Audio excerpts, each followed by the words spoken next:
Fathers थे sociologist के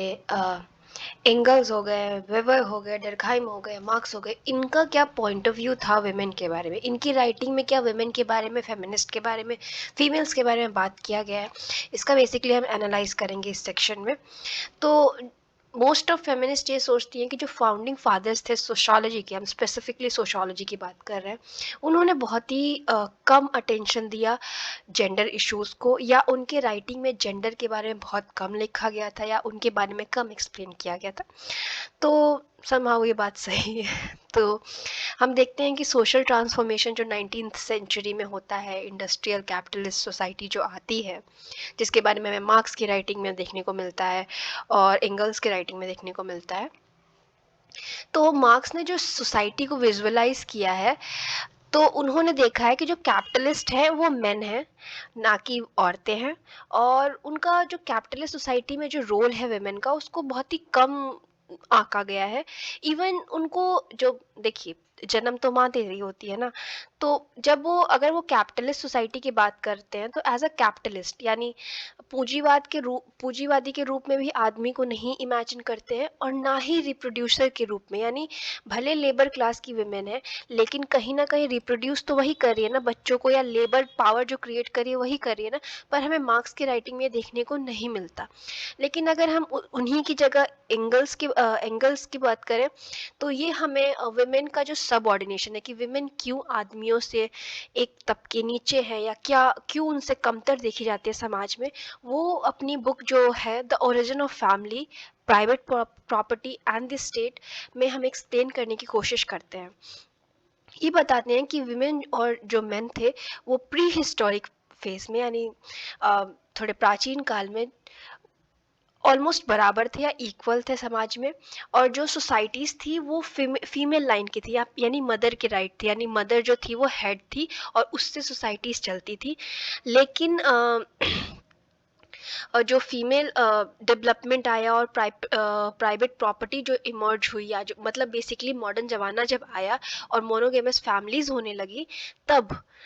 तब से जो विमेन है उनका पावर समाज में कम हो गया और मेन का पावर ज़्यादा हो गया। बेसिकली यहाँ पे ये कहने की कोशिश कर रहे थे कि जब से ये प्राइवेट प्रॉपर्टी होना हो, या समाज में ऊंच नीच और ये सब बढ़ गया, या मॉडर्न समाज आ गया, तो ये हुआ कि आदमी, अब देखिए, अगर वुमेन और मेन इक्वल हो जाते हैं सोसाइटी में, मैं अकॉर्डिंग टू हिम समझा रही हूँ मेरा कोई पॉइंट ऑफ व्यू नहीं इसमें, तो अब प्रॉपर्टी है तो वो दो भाग में बटेगा। तो वुमेन का मन किया तो अपने सन को देगी या डॉटर को देगी, मेन का मन किया तो वो अपने डॉटर को देगा या सन को देगा, इस टाइप का सिनेरियो होगा। तो प्राइवेट प्रॉपर्टी को अपने बेटे तक ट्रांसफर करने के लिए समाज में एक आदमियों का वर्चस्व ज़्यादा बढ़ गया, या ये हो गया कि आदमी पेट्रियार्की आ गई बेसिकली, कि भाई फादर का प्रॉपर्टी है और वो सन को जाएगा, डॉटर वाला सिनेरियो नहीं था। वुमेन को ज़्यादा घर तक ही वो कर दिया गया, प्रॉपर्टी तक उतना इम्पोर्टेंस नहीं दिया गया। इस पॉइंट ऑफ व्यू को जो इनके व्यू था इंगल्स का, उसको बहुत ज़्यादा डिबेटेबल माना गया, बहुत क्वेश्चन भी किया गया कि क्या सच में ऐसा था कि इतिहास में या प्राचीन काल में औरतों का वर्चस्व था। लेकिन हाँ, ये चीज़ हम कह सकते हैं कि मार्क्स और इन्होंने, दोनों ने, जो लेटर फेमिनिस्ट थी, जो मार्क्सिस्ट फेमिनिस्ट हैं, उनको काफ़ी इन्फ्लुएंस किया। हमें मार्क्स की राइटिंग में कुछ खास तो देखने को नहीं मिलता, पर इन्होंने काफ़ी कुछ एक्सप्लेन हमें करने की कोशिश की। और जो मार्क्सिस्ट फेमिनिस्ट हैं, जिन्होंने इकोनॉमिक जो रूट्स है वुमेन सब ऑर्डिनेशन का, उसको ढूंढने की कोशिश की और बताने की कोशिश की, जिसको कहीं ना कहीं इन लोगों ने इन्फ्लुएंस किया। अगर हम वेबर की बात करें, तो वो बोलते हैं कि पेट्रियार्की जो है वो oldest form of socially legitimise power है। ओके, तो इनके हिसाब से पेट्रियार्की काफ़ी, मतलब सबसे पुराना एक तरीके का है लेजिटिमाइट पावर। लेजिटिमेट पावर क्या होता है? जिस पावर का प्रयोग, जिस शक्ति का प्रयोग आप समाज में रह के, और एकदम आप, मतलब इलीगल नहीं होता, आपको ये अधिकार दिया गया है कि उस शक्ति का प्रयोग करें। यहाँ पे कहने की कोशिश क्या कर रहे हैं, ये भी बताने की हमें कोशिश कर रहे हैं कि एंशियंट फैमिलीज में या एंशियंट टाइम में भी पेट्रियार्की था, पितृसत्तात्मक समाज था, यानी जहाँ पे जो पति है या जो पुरुष है उसको काफ़ी ज़्यादा इम्पोर्टेंस दिया जाता था, डोमिनेंस उनका समाज में हुआ करता था और समाज में उनका ही इन्फ्लुएंस होता था और उसे कोई क्वेश्चन नहीं करता था। एक आदमी मना कर रहा है अपनी वाइफ को या अपनी बेटी को कि आप काम ना करें या ये चीज़ ना करें या वो चीज़ ना करें, ये कहीं ना कहीं सोसाइटी ने उसको बोला था कि वो कर सकता है, वो क्वेश्चन नहीं कर सकती थी इसको, ठीक है। और बहुत वेबर का भी वर्क जो था वो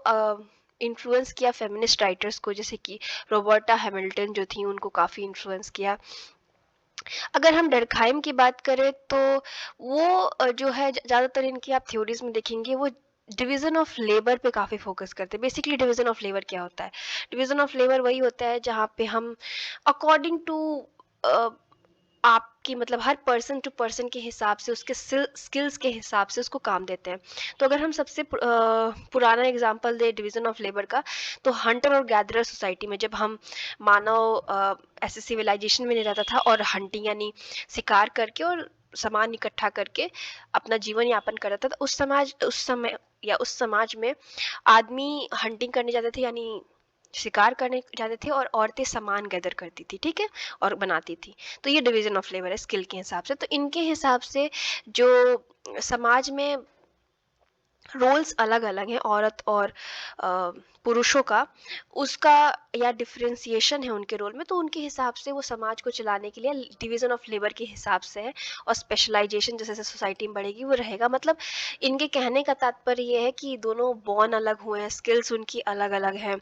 तो इसी वजह से समाज में उनको अलग अलग वो है। एक और जो फंक्शनलिस्ट पॉइंट ऑफ व्यू है तो वो बोलते हैं कि जो मैरिड विमेन और मतलब आदमी जो है समाज में, उसका जो रोल है वो डिफरेंट है। मान लीजिए कि औरत जो है उसका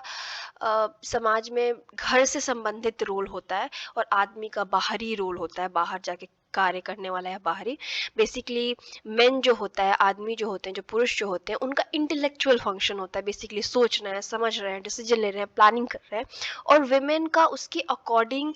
अपने आप को फिट करना या उसके अकॉर्डिंग काम करने का रोल होता है। बेसिकली कॉम्प्लीमेंट्री रोल होता है मेन के इंटेलेक्चुअल फंक्शन से, ठीक है, अर्धांगिनी होती हैं। अगर जॉर्ज सिमिल की बात करें तो वो भी वेबर डर्कहाइम की तरह जो डिफरेंसेस है विमेन और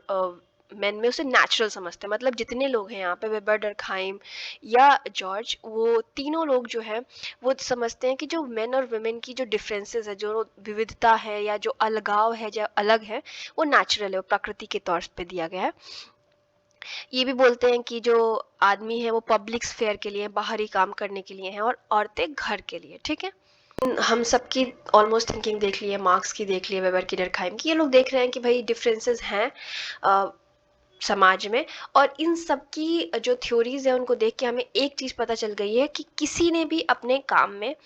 जो विमेन का पर्सपेक्टिव है, एक तो फर्स्ट ऑफ ऑल ये लोग मेल है, एक पुरुष है जो औरत की पर्सपेक्टिव को उतना समझ नहीं सकते, और इनकी राइटिंग्स में हमें ये देखने को फेमिनिस्ट पर्सपेक्टिव कम मिलता है।